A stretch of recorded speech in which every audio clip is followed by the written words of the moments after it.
The Fish River Ultramarathon is brought to you by Windhoek Lite.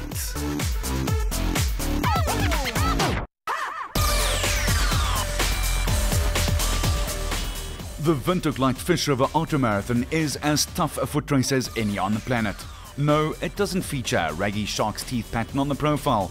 No, it doesn't have Everest-like climbs, and nor does it throw furnace-like temperatures at you. But what it does do is scare you. Namibia's desert can be a very lonely place when you can see nothing but sand, rocks, endless blue sky, and nothing else. This is inhospitable terrain, not kind to man, his tender bones, muscles, and spirit. Running it is one thing, putting it together another. Because of the canyon and its remote location, the course is inaccessible but for 3 points, and 2 of those are extremely difficult to get supplies to. Yet the race organisers Tinus Hansen and his team at African Extreme Promotions again outshone themselves. The race village was located right on the very rim of the Fish River Canyon, the second oldest known to man. In fact, guesstimates say that it is 650 million years old. Namibia Breweries is the proud sponsor, so why sponsor an event that presents such a major challenge? Different in a certain way, but very similar in others. It's always testing yourself against the best, and you know, from a Windhoek Lite perspective, we would like to test ourselves against the best worldwide. And you know, with 5 different nations competing here at the fantastic Fish River Marathon, it's fantastic just to see so many competitors coming out. You know, from year 1 where we started with 19 competitors, now with 54, you know, exponentially we will probably have another 250 in another 2 or 3 years' time. Old spikes brought down the curtain on another day, like it has for millennia here, undisturbed in rhythm, always constant. To ensure that they were constant in performance, competitors had to give Tinus Hansen their undivided attention for the race briefing. Women's favourite Linda Doak represented South Africa at the World Trail Run Championships in Wales. She would be taking on the canyon for the first time. And then there was AJ Calitz, also known as the Ginger Ninja. He is one of South Africa's and the world's top trail runners. The question was, would he be going for Ryan Sands' record of 6 hours and 57 minutes? Yeah, I mean, it'd be nice to go after the Sandman's record, but I think it'd be cocky to go after tomorrow. But obviously you go out as hard as you can, so the preparation's been good. This would definitely be more of a scouting run, but yeah, we're going to go as quickly as we can and just enjoy it. I mean, this is one of the most amazing places I've been, so to run quick and not take anything in would actually be a waste of time. So to enjoy it and to run quickly. I love the challenge of tough runs and tough events, and the Fish River Canyon is tough for its distance, its conditions, its terrain. And look how beautiful it must be. So yeah, I'm really looking forward to doing it. A 5-star dinner on the edge of one of the most precious pieces of real estate on the planet. Provided by sponsors Namibia Breweries, AEP, iDream Africa and the Gondwana Canyon Lodge. Could one ask for more? Methinks not.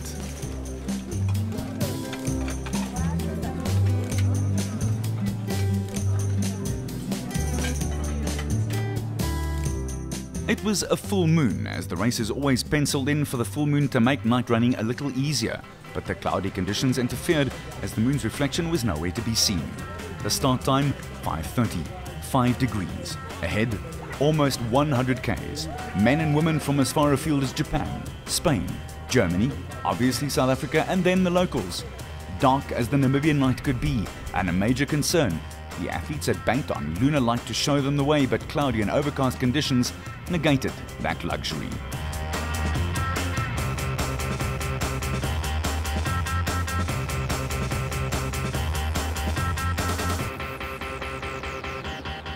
As expected, Comrades Marathon sub-7 hour runner AJ Calitz completed the 5-kilometer descent in just over 25 minutes from the start to the riverbed, and it was quite clear that this very talented trail runner was determined to have a full go. Following the Ginger Ninja in, the Erasmus twins, Andrew and Stephen, but already quite a long way behind. And then not too far behind them, Linda Doak, the leading female runner in 4th overall. She was by far the favourite to win the women's race and was also expected to beat most of the men in the field. Already first light meant that it was easier to navigate the treacherous descent. Checkpoint 1, where runners had to register before heading into the canyon. More available light, but still no sun. Beautiful start. Nice and cool. Looking easy forward run. to it down there? Yeah, definitely. Thanks. Come on, Mr. Hollywood. At the top of the descent, Joe Peterson, Lyndon Nash, wearing number 3, and Trail Running Magazine's Dion Braun sticking together. This is called putting your pen where your feet are, or something like that. Down at the bottom, there are hundreds of S-bends that follow the riverbed of a canyon more than a half a kilometer high. Fine, very fine dry sand that saps your legs of all their strength. Small rounded boulders that endlessly dot the river's edge, offset by gigantic boulders worn smooth by aeons of erosion. The unforgiving sun beating down relentlessly, and a river that doesn't flow but rather, like a petulant child, sullenly lolls around. The race is about this, and then so much more. Okay. Thank you. Calitz and Ai-Ais in very high spirits, and why not? This is not quite an everyday occurrence. Running in one of the most remote spots of the world. It's worth yodeling about. Welcome back, it's me again. This is where it starts. Always when I go down into the pit, I'm reminded of I feel good. If the rest of the day is going to go like this, then I know it's going to be double awesome. Now, time to unleash my inner Superman. Yeah!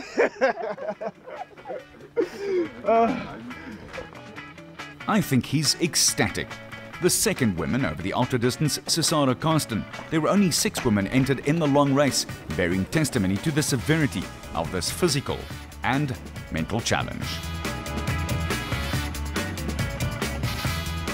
Just behind her, and still smiling, Calitz and Ai-Ais. Would that smile still be there after almost 100 kilometers of long, lonely desert? We all wondered. Flying the red, black and yellow of the German flag and the blue and red of Superman Christoph Sitzmann and his countryman Jorg Lindemann. With Namibia's German heritage, the twosome felt right at home. In fact, in 1884, Namibia was a German colony and became German Southwest Africa after Chancellor Otto von Bismarck proclaimed it so.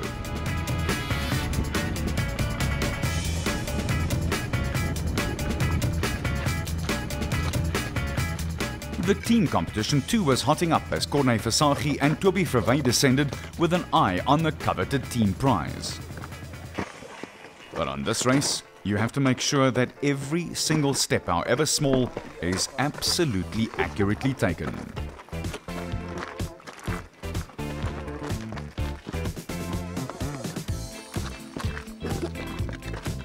It is, after all, a long way down if you make a mistake.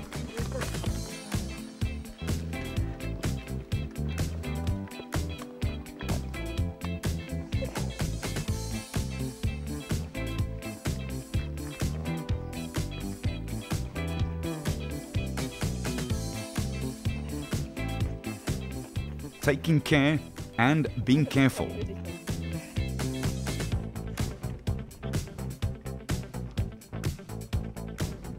One of the older runners in the field, Ulf Andersson, all the way from Sweden, with the sun just starting to break through and the resulting drop in the temperature, a normal occurrence in Africa. Alpheus Haushona was right on his heels. A lot of runners agonized over the decision. Do we wear full or half gaiters, or do we go without? For most people who wore full gaiters, it was a wise decision, keeping the sand out and thus blisters away. Yuri Lutz making his careful way down. Take it too easy here and you lose time. Take it too fast and you risk serious injury to life and limb.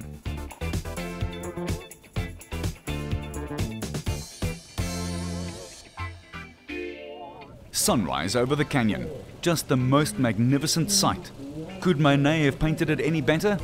All the hues and splashes of orange in the spectrum.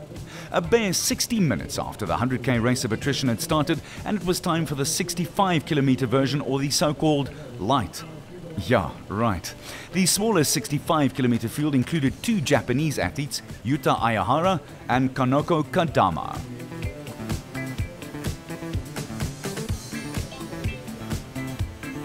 The descent for the light was as tortuous as the longer race and equally as technical, leading straight out of the blocks.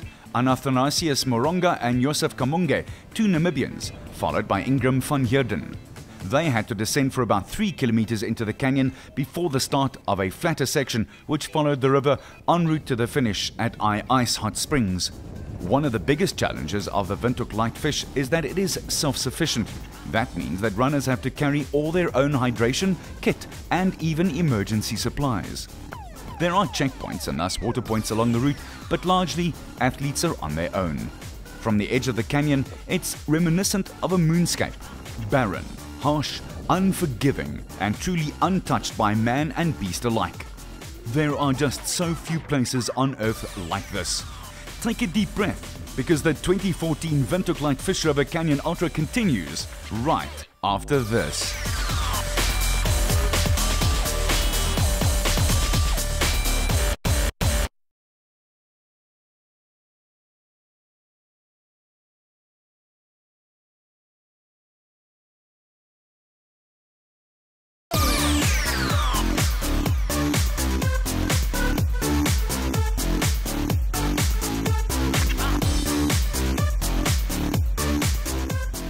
The 2014 Windhoek Light Fish River Canyon Ultra is one of the world's most beautiful, but in the same breath, most extreme races.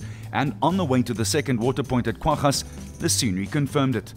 The Namibian Ministry of Environment and Tourism, in conjunction with Namibia Wildlife Resorts, were instrumental in making this race happen. And even though it's a popular hikers' destination, this truly is running heaven. Ai-Ais is only accessible by 4x4 and normally only official vehicles are allowed in, but Namibia Wildlife Resorts kindly made provision for the organisers' vehicles to enter, on the proviso that the fauna and flora is left as it is found. After all, this is one of the most visited tourism destinations in Namibia. People from all four corners of the globe flock here to see the second biggest canyon in the world after the US's Grand Canyon. First, at the Ai-Ais water point, the two locals, Moronga and Kamunge, competing in the 65k race. The water point is cheerfully staffed by the Keetmanshoop Boerevereniging, and therefore it is just so much more than your standard garden variety water point. Runners were plied with delicacies from braaivleis to koeksisters, and, probably more importantly, a sympathetic ear and of course the all-important encouragement before they embarked on the last stretch of 20 kilometers or so. The caked salt on the faces of the leading light runners was a testament to the physical exertion required to tame this beast.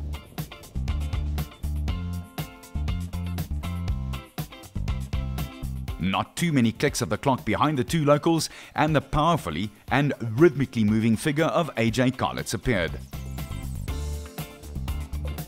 The man from Cape Town had gone 32 k's more than the leading twosome in the 65k race, and he was just behind them. Calitz truly is in a league of his own.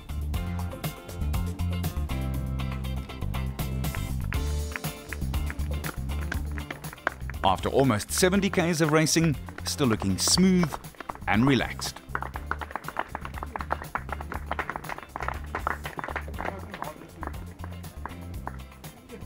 He promptly pulled up a floorboard, restocked and went on his way, all in double quick time.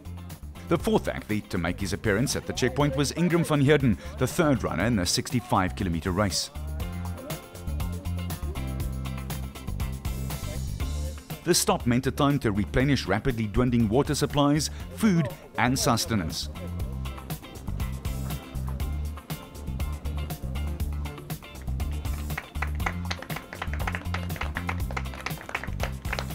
And then, not to mention, a nice deep stretch.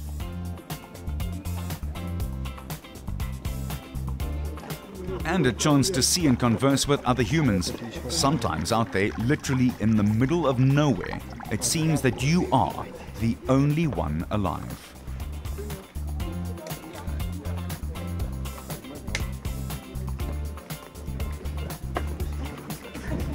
Back in the bag and ready to go.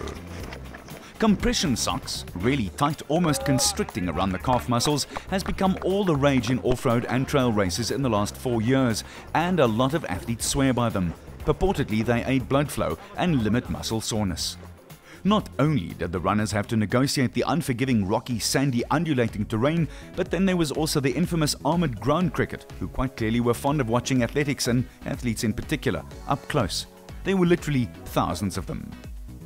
Eventually, almost 120 minutes in arrears, were the Erasmus twins, confirming that all AJ Calitz had to do to win this thing was to stay in the upright position and to keep moving. As AJ's Twitter account says, "I do not run to win races, I live to conquer mountains." He was certainly conquering this baby. Just ask the Erasmus boys.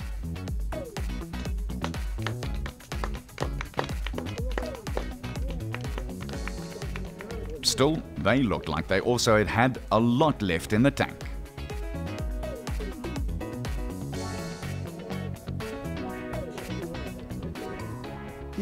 What do you think of the route? Is it nice? Yeah, route's been really good. We just got lost here finding this jeep track across. I don't know, the GPS froze. We're having some problems with GPSs today. But other than that, beautiful. Crossing the Fish River and enjoying the magnificent sights, sounds and splendour of the canyon was the leading woman in the 65-kilometer event, Katie Lutz from the mother city, Cape Town. She was making her debut in the Windhoek Lite Fish River Canyon Ultramarathon and doing a great job of it too. Her portable encouragement was Kobus Stoffberg, who spotted the camera and gave us good value for the shot. Gerry Janse van Rensburg still had his jacket on, which proved that even though the sun was out, it was still coolish. In fact, just about ideal running conditions. Remember, too cold is not great, and too warm is also not great. Runners are never really happy. Despite looking a bit aimless and lost, the leading woman in the ultra, Linda Doak, was also making very good progress. She and writer Dion Braun even had time to stop for a drink of fresh water from the Fish River. This is certainly the way to do it, al fresco.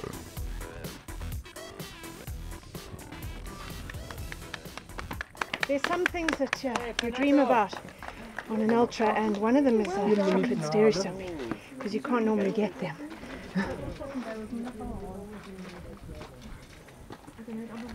I think we've been really lucky with the weather, and conditions great, nice breeze to cool us down, and a chocolate dairy stumpy at the checkpoint. The symmetrical lines of the finish at Ai-Ais hot springs. Local legend has it that the hot springs were discovered in 1850 by a nomadic Nama shepherd. AJ Calitz stopped the clock in just more than 8 hours. This was just over an hour off the record of Ryan Sands for the distance, but nonetheless, a monster performance. It was actually fantastic. I absolutely loved it. The canyon was beautiful. The support is great. There are lots of hikers on the route. And yeah, with the exception of just losing a bottle near the start, everything kind of went my way. So there were stages that I was feeling great, stages I was not feeling great. But in the end I made it, and yeah, I went a bit faster than I thought I would. Pity I couldn't give Mr. Sandman's record a crack, but I'll be back for that. A superb solo run by Calitz, and while he had probably already enjoyed a Windhoek Lite or two and had had some time to put up his feet, the first runner in the 65-kilometer race arrived at Ai-Ais. Athanasius Morongo kicked for home in the last K and was closely followed by his training partner Joseph Kamunge, the 2013 champion over the shorter distance. Yeah, I'm very much excited, and I'm saying thanks to my coach, to my manager, the one who encouraged me. Without him, I could not be here. And I'm also thanking to my partner, who was my second, because he was here last year. He's the one who was pushing me, the one who was showing me some shortcuts, someone who was calling me behind, come, come. It's all about that, I can say. By now it had started to become a desert type of heat, and sweating was the order of the day. In fact, in this sport, sweating is a checking system. If you're still sweating, then you're still hydrated. Stop sweating, and you know you're in trouble. The third runner home in the 65 had no such trouble. He was, if you'll forgive the expression, home and dry, but luckily still sweating. Ingram van Heerden with a consistent display over a long, arduous and taxing race. Third place 65K, second year in a row. But he's easy. He's better known as a CrossFitter. I think he's been rolling around the pools as well. He's quite dirty. Hello, Carla. It's good to see you. And remember to do a death roll over the timing. So finishing in the top 3 for the second year in a row. And this is called the Fish River Canyon Wave. Reflecting on a superb day, the Erasmus boys were on their way home. With the light fading and temperature again dropping, the second and third placed runners in the 100-kilometer event, Andrew and Stephen Erasmus, had the finish line in their sights. That was amazing. Brilliant. A little bit too much sand though. No, it was good, eh? Beautiful day out there. Awesome weather. Good fun. Incredible run. The Erasmus brothers striding out and enjoying the last few meters and its unforgiving sand, gratefully finally crossing the line. All the way up to the top. Make sure you get your beepers over the map so we get a signal from you guys. Nicely done. And there, with a warm welcome and a cold one in the hand, Donnie Kilder from Namibia Breweries, himself a prolific sportsman who captained the Namibian cricket team at the 2003 Cricket World Cup in South Africa. Andrew and Stephen had been in the canyon for more than 10 hours and were a full 2.5 hours behind Calitz. Turning in one of the showings of the day, the first woman over the 100-kilometer distance crossed the finish line 4th overall, Linda Doak. It's very special, and you know, this is the second largest canyon in the world. I'd never hiked it before, so it's a double privilege to be here, really, to be able to run it and as the first time here. A truly classy performance from a classy athlete. Kaylee Lutz proved her class over the light distance by finishing first in the 65-kilometer section. She was well supported by Kobus Stoffberg, who ran with her for a very long way, closely followed by Gerry Janse van Rensburg and Francois Retief. Kaylee only had praise for the whole event. The organisation was, everything was superb. The accommodation, the food, it's really worth the while coming out here. It's my first time in Namibia actually, and besides the canyon there's not much else, but the race was fantastically organised. The day was fast drawing to a close in the Fish River Canyon, but the foot race was far from over, with more than half the field still out on the route. There was a 24-hour cut-off period, but most of the runners would have wanted to complete the better part of the marathon in daylight. Back at Kwagas, the second water point, the arrival of Superman himself. Amazing. Now we have the last 22. We'll make it in 2 hours, so we can be in time to watch the soccer match. It was right in the middle of the Soccer World Cup, and obviously Germany were playing. Luckily on this night, there wasn't a cloud in the sky. A beautiful full moon made navigation manageable, but modern technology headlamps are also an incredible aid in events such as this. The last competitor eventually arrived at Ai-Ais at 10 to 4 the next morning, and then everyone could finally enjoy a brief but well-earned rest. AJ Calitz was 2 hours and 22 minutes ahead of the Erasmus brothers, who in turn had 90-odd minutes to spare over Lyndon Nash. And a resounding victory for Linda Doak, who finished a superb 4th overall, probably the performance of the 2014 race. 2nd to 5th though was covered by a scant 41 seconds. In the 65k race, only 20 seconds separated first and second, a small margin over such a long distance. The women's 65k results with Lutz almost 70 minutes better than Mariska du Plessis.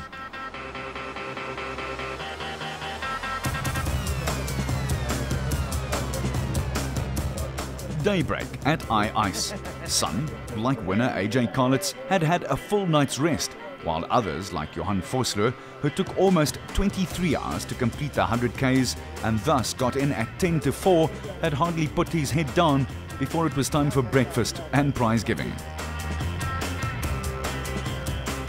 It also gave us an opportunity to reflect on the 2014 Windhoek Lite Fish River Canyon Ultramarathon with founder and race organizer Tinus Hansen. Yeah, I think we can be very happy how everything panned out. It obviously had a couple of hiccups on the way, people getting lost in it, but yeah, it all turned out well. It was fantastic having AJ Calitz here, obviously a big name in South African running, as well as Linda Doak's. Yeah, that really lifts our event to sort of a new level. We've been doubling our numbers, every year. We'd like to obviously achieve that next year as well, but also we'd like to put a cap on it. It's very difficult to manage 55 runners this year, so to manage 100 runners next year will obviously up the game a bit as well. A great job by Hansen and his African Extreme Promotions, ably supported by Basil Smith from iDream Africa, and kudos to Donnie Kilder and Ian Stevenson from Namibia Breweries. To finish this great physical and mental beast is already an amazing achievement, but to lead home like Linda Doak and AJ Calitz did takes something special. As running writer Dr. George Sheehan wrote, "Our highest need is to be a hero. We need heroic experiences to saturate our subconscious. To finish this one is certainly to be a hero." I'm Arnold Getz saying, thanks for watching.